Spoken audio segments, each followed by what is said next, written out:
오늘 도착한 사연은 봉투의 두께만으로도 그 안에 담긴 세월의 무게가 짐작이 갑니다. 제목을 읽는 것만으로도 가슴 한구석이 묵직해지네요. 사랑으로 가정을 지킨 것이 아니라 공포심으로 아이를 가뒀습니다. 경기도에 사시는 45세 지영씨가 보내주신 피로 쓴 듯한 참회록입니다. 부부라는 이름의 전쟁터, 그리고 그 한복판에서 홀로 괴물이 되어야 했던 아들을 바라보는 한 엄마의 뒤늦은 고백. 지영씨의 목소리를 빌려 그 15년의 긴 이야기를 제가 천천히 전해드리겠습니다. 시간을 거슬러 올라가 볼게요. 지금으로부터 20년 전 저와 남편 현수씨가 처음 만났던 그 시절로 말이죠. 사실 우리 두 사람은 시작부터 잘못 끼워진 단추와 같았습니다. 연애 시절부터 우리는 물과 기름 그 자체였으니까요. 남편은 불같은 성격으로 순간에 화를 참지 못해 폭언을 쏟아내는 사람이었고, 저는 차갑고 집요하게 상대의 논리적 허점을 파고들어 기어이 사과를 받아내야 직성이 풀리는 사람이었습니다. 그러다 보니 데이트의 절반은 싸움이었고, 길거리에서 고성을 지르며 헤어졌다 다시 만나기를 밥 먹듯이 반복했었죠. 제 친구들은 하나같이 고개를 저으며 말렸습니다. 너희는 정말 안 맞는다. 지금도 이런데 결혼하면 서로 명을 재촉할 거다라고 경고했었죠. 하지만 그때 우리는 기이한 오만을 가지고 있었던 것 같습니다. 결혼이라는 제도권 안에 들어가면 안정감이 생겨서 서로가 달라질 것이라고 굳게 믿었거든요. 사랑의 힘으로 혹은 결혼 서약이라는 엄숙함으로 서로의 모난 성격을 깎아내고 개조할 수 있을 거라 착각했던 겁니다. 하지만 신혼의 단꿈은 유통기한이 너무나 짧았습니다. 같은 공간에서 숨쉬는 매 순간이 전쟁이었으니까요. 치약 짜는 방식부터 양말을 벗어놓는 위치까지 사소한 생활 습관의 차이는 거대한 전쟁의 명분이 되었고, 서로의 자존심을 긁는 말투는 날카로운 흉기가 되어 매일 밤 안방을 난장판으로 만들곤 했습니다. 그 지옥 같은 나날들 속에서 우리는 두 번째, 그리고 돌이킬 수 없는 가장 큰 오판을 저지르게 됩니다. 바로 아이가 생기면 달라질 거라고 믿은 거죠. 우리를 닮은 아이를 보면 책임감이 생길 테고 그 순수한 눈망울 앞에서 어른스러워질 수밖에 없을 것이라고 스스로를 체면 걸듯 설득했습니다. 그렇게 우리 아들 준호는 축복이 아닌 위태로운 부부 관계를 봉합하기 위한 도구로 이 세상에 태어났던 겁니다. 하지만 현실은 잔인했습니다. 육아라는 극한의 상황은 잠재되어 있던 서로의 밑바닥을 확인하게 만드는 기폭제가 되고 말았으니까요. 밤중 수유 문제로 아이가 우는 이유를 모른다는 핑계로 우리는 서로를 향해 삿대질을 멈추지 않았습니다. 아이를 품에 안고서도 남편을 향해 악을 썼고, 남편은 젖먹는 아이 옆에서 리모컨을 집어던졌습니다. 그 비난의 화살과 살기는 고스란히 요람 속의 아이에게 쏟아졌던 겁니다. 준호가 갓난 아이였을 때부터 이 아이의 세상은 부모의 고함 소리로 진동하고 있었던 셈이죠. 준호가 조금씩 자라면서 싸움의 전선은 부부 침실을 넘어 시댁과 친정 문제로까지 번져나갔습니다. 명절은 즐거운 연휴가 아니라 서로에게 폭탄을 돌리는 날이었으니까요. 남편은 처가의 무심함을 비난하며 제 자존심을 짓밟았고, 저는 시어머니의 간섭을 참지 못해 남편에게 독설을 퍼부었습니다. 당신 네 식구들은 왜 그 모양이냐, 콩 심은데 콩 나고 팥 심은데 팥 난다더니 딱 그 짝이다라는 인신공격이 난무했습니다. 말로 시작된 싸움은 언제나 분을 이기지 못한 고함과 물건이 부서지는 파열음으로 끝을 맺곤 했습니다. TV 리모컨이 벽에 부딪혀 산산조각 나고 식탁 위의 접시가 바닥으로 내동댕 잊혀지는 소리. 그것이 우리 준호가 15년 동안 들어야 했던 자장가였고 배경음악이었습니다. 동네에서 우리 부부는 이미 싸움 닭으로 유명했습니다. 밤마다 들려오는 고성방가에 경비실 인터폰이 울리기 일쑤였고, 엘리베이터에서 이웃들을 마주치면 그들은 우리를 피해 시선을 돌리곤 했으니까요. 하지만 그 난장판 속에서도 우리 부부는 기이할 정도로 뻔뻔한 연극을 지속했습니다. 다음 날 아침이면 언제 그랬냐는 듯 퉁퉁 부은 눈으로 아이의 도시락을 싸고 학교 잘 다녀오라며 억지 미소를 지어 보였거든요. 어젯밤 서로를 죽일 듯이 노려보던 그 눈빛을 감추고 아이 앞에서는 정상적인 부모인 척 연기를 했던 겁니다. 우리는 입버릇처럼 말했습니다. 우리가 이혼하지 않는 건 오직 너 때문이야. 엄마 아빠는 너를 위해서 참고 사는 거야. 라고요. 편부모 가정에서 자란 아이라는 소리를 듣게 하기 싫어서 나중엔 내가 결혼할 때 흠이 될까봐 이 악물고 사는 거라고, 이것이 부모로서의 숭고한 희생이자 책임감이라고 믿었습니다. 하지만 이제 와서 뼈저리게 고백하건대 그것은 아이를 위한 희생이 아니었습니다.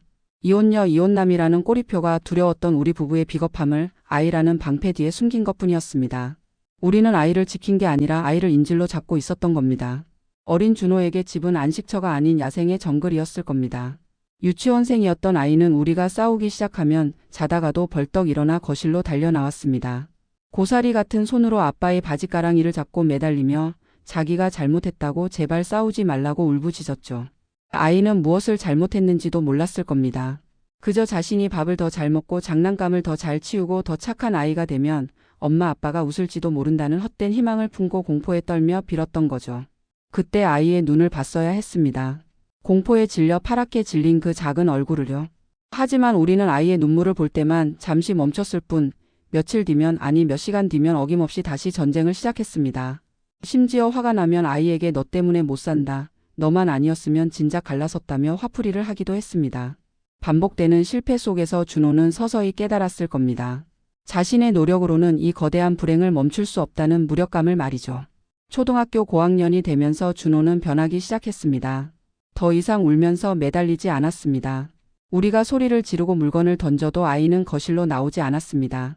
대신 방문을 굳게 걸어 잠그고 노이즈 캔슬링 헤드셋을 샀습니다. 볼륨을 세상 끝까지 올려 부모의 소음을 차단하고 모니터 속의 게임 세상으로 도피했습니다. 게임 속에서는 노력하면 보상을 받고 적을 물리치면 승리할 수 있었으니까요.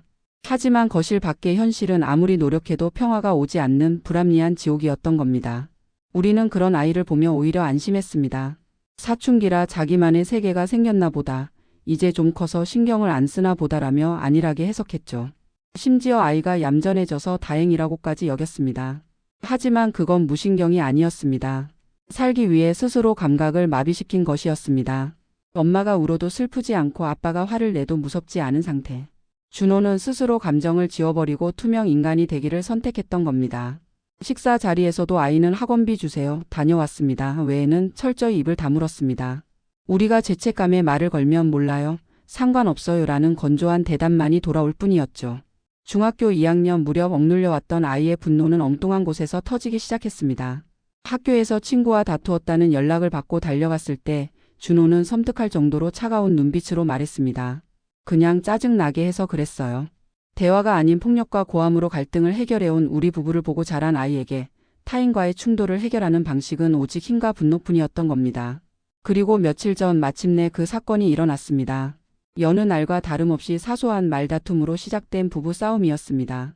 남편이 홧김에 선풍기를 발로 차 넘어뜨리며 입에 담지 못할 욕설을 내뱉었을 때 굳게 닫혀있던 방문이 벌컥 열리더니 준호가 튀어나왔습니다. 예전에 그 울던 아이도 숨던 아이도 아니었습니다. 준호는 거실 식탁 의자를 번쩍 들어 올려 베란다 유리창을 향해 전력으로 집어 던졌습니다. 쨍그랑 하는 날카로운 파열음과 함께 거실 유리창이 산산조각 났습니다. 그리고 15년 동안 우리가 지켜왔다고 믿었던 그 위선적인 가정의 평화도 함께 박살이 났습니다. 정적 속에서 준호가 짐승처럼 울부짖었습니다. 닥쳐. 제발 좀 닥치라고. 지겹지도 않아? 차라리 이혼을 하라고. 왜 나 때문에 산다고 핑계를 대? 역겨우니까 그 입 좀 다물라고. 그것은 단순한 반항이 아니었습니다. 15년 동안 아이의 목구멍 끝까지 차올랐던 오물의 역류였습니다. 우리는 그제야 얼어붙을 수밖에 없었습니다. 우리가 지키려 했던 유일한 희망이자 명분이었던 아이가 우리를 경멸과 증오의 눈으로 내려다보고 있었으니까요. 그날 이후 우리는 휴전을 선언했습니다. 더 이상 아이 앞에서 싸우지 않기로 맹세하고 억지로 아이를 끌고 가족 상담센터에도 갔습니다. 눈물을 흘리며 미안하다고 다시 시작해보자고 빌었습니다. 지푸라기라도 잡는 심정으로요. 하지만 준호의 반응은 차갑습니다. 상담실 의자에 삐딱하게 앉아 아이는 피식 웃으며 말하더군요. 이제 와서요? 난 두 사람 화해하는 거 안 바라요. 대학 가면 바로 영 끊고 살 거예요. 두 사람 꼴 보기 싫어서라도 빨리 독립할 거니까 제발 나한테 신경 끄라고 하세요. 준호의 마음은 이미 닫힌 문을 넘어 견고한 요새가 되어 있었습니다. 우리가 사과할 때마다 아이는 또 연기 안에 얼마나 가나 보자는 표정으로 코웃음을 칩니다. 지금 우리 집은 살얼음판입니다. 남편은 욱하는 성질을 죽이려 신경안정제를 먹고 저는 잔소리가 나오려 할 때마다 입술을 깨물며 침묵합니다.